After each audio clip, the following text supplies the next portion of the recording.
displaying good manners. Jesus explains, "For everyone who exalts himself will be humbled, and whoever humbles himself will be exalted." Luke 14:10-11. Yes, he is encouraging his listeners to cultivate humility. Then Jesus states another lesson for the Pharisee who invited him. How to provide a dinner that has real merit with God. When you spread a dinner or an evening meal, do not call your friends or your brothers or your relatives or your rich neighbors.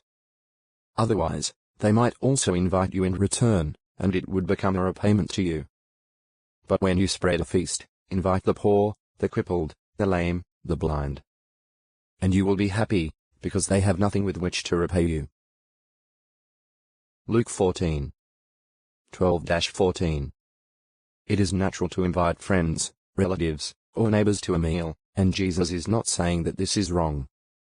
He stresses, however, that providing a meal for the needy, such as the poor, crippled, or blind, can bring a rich blessing. Jesus explains to his host, "You will be repaid in the resurrection of the righteous ones."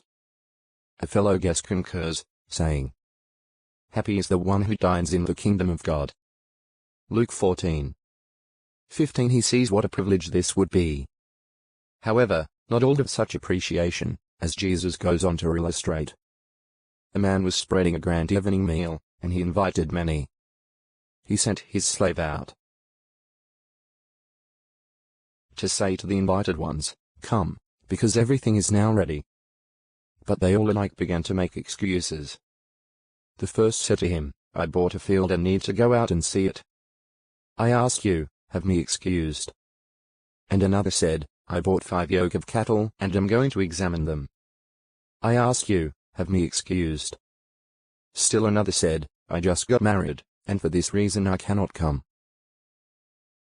Luke 14:16-20. Those are weak excuses. A man normally examines a field or livestock before the purchase, so it is not urgent to look at them afterward. The third man is not preparing to marry. He is already married, so that should not prevent him from accepting an important invitation. On hearing these excuses, the master angrily tells his slave, "Go out quickly to the main streets in the alleys of the city, and bring in here the poor and crippled and blind and lame." After the slave does so, there is still room. The master then tells his slave, "Go out to the roads and the lanes and compel them to come in, so that my house may be filled. For I say to you, none of those men who were invited will taste my evening meal." Luke 14:21-24. Invitations to a meal. Whom does God invite? Luke 14:7-24, 194. What Jesus has just related well illustrates how Jehovah God had Jesus Christ extend an invitation to individuals to be in line for the kingdom of the heavens. The Jews, especially the religious leaders, were the first to be invited. In the main, they rejected the invitation throughout Jesus' ministry. But the invitation would not stop with them. Jesus clearly is suggesting that in the future a second invitation would be extended to lowly ones of the Jewish nation and to proselytes. Thereafter, there would be a third and final invitation to people whom the Jews viewed as unsuitable before God. Acts 10:28-48. Yes, what Jesus is saying truly confirms the words of one of his fellow guests, who said, "Happy is the one who dines in the kingdom of God." A lesson in humility. Invited guests make excuses. How does Jesus convey a lesson about humility? How can a host provide a meal that has real merit with God, and why will it bring the host happiness?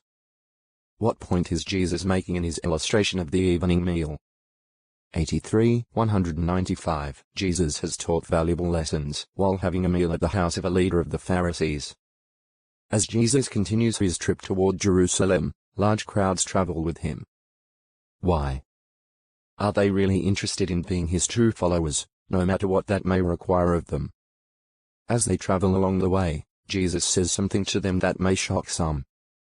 "If anyone comes to me and does not hate his father and mother and wife and children and brothers and sisters, yes, and even his own life, he cannot be my disciple."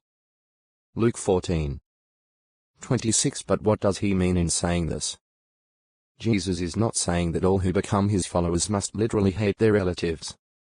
Rather, He means that they must hate them in the sense